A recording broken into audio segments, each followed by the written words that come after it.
Hi guys, ഈ പുഴയും കടന്ന് ലേറ്റസ്റ്റ് പ്രൊമോയിലേക്ക് സ്വാഗതം.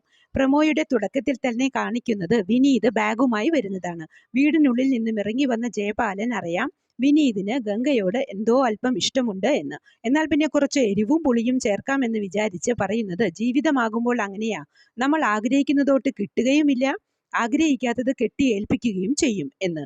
വിനീതിന് ഒന്നും മനസ്സിലാകുന്നില്ല. അന്നേരം അച്ചമ്മ സുജാതയോട് പറയുന്നത്, വിനീതിന്റെയും ഗംഗയുടെയും കല്യാണം നടത്തിയാലോ എന്നൊരാലോചന എന്ന് പറഞ്ഞതും സുജാത അഹങ്കാരത്തോടെ പറയുന്നത്, അമ്മയും മക്കളും കണ്ണീര് കൊണ്ട് എൻ്റെ കാല് കഴുകണം, അത് കാണാൻ അവരുടെ മറ്റു മക്കളും ഹാജരാകണം, കൂടെ നിങ്ങളും എന്ന് പറയുമ്പോൾ അച്ചമ്മ അന്തം വിട്ടുപോയി. സുജാതയുടെ ആ നേരത്തെ മുഖഭാവം കണ്ട് ഭയന്നുപോയി അച്ചമ്മ.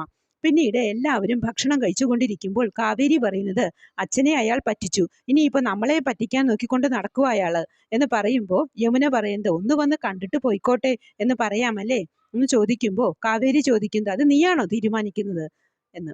നീയുമല്ല എന്ന് ശാരദ ഉറച്ച സ്വരത്തിൽ പറയുന്നു. ഇനി കാര്യങ്ങളെല്ലാം തീരുമാനിക്കുന്നത് ഞാനാണ്, നിങ്ങൾ അനുസരിച്ചാൽ മതി എന്ന് പറയുമ്പോൾ കാവേരി എന്നാ തീരുമാനിച്ചോ എന്ന് പറഞ്ഞ് ദേഷ്യപ്പെട്ടു പോകുന്നു.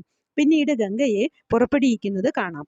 ജയപാലൻ പറഞ്ഞ ചെക്കൻ കാണാൻ വരുന്നുണ്ട് എന്ന് തോന്നുന്നു. ഒരു കാർ വന്ന് നിന്നു. അതിൽ നിന്നും തടിയും പൊക്കവുമുള്ള ഒരു മൊട്ട ഇറങ്ങുന്നുണ്ട്. അയാളാണ് ഗംഗയ്ക്ക് വേണ്ടി ജയപാലൻ കണ്ടുവച്ച ചെക്കൻ. ഇനി എന്താകുമെന്ന് അറിയില്ല. ശാരദ നിർബന്ധിക്കുമോ, ഗംഗ സമ്മതിക്കുമോ എന്നറിയില്ല. കാത്തിരുന്ന് തന്നെ കാണാം. ഇതൊക്കെയാണ് പ്രമോ ആയി കാണിച്ചത്. പ്രമോ ഇഷ്ടമായെങ്കിൽ ലൈക്ക് ചെയ്യാനും ഷെയർ ചെയ്യാനും സപ്പോർട്ട് ചെയ്യാനും സബ്സ്ക്രൈബ് ചെയ്യാനും മറക്കരുത്.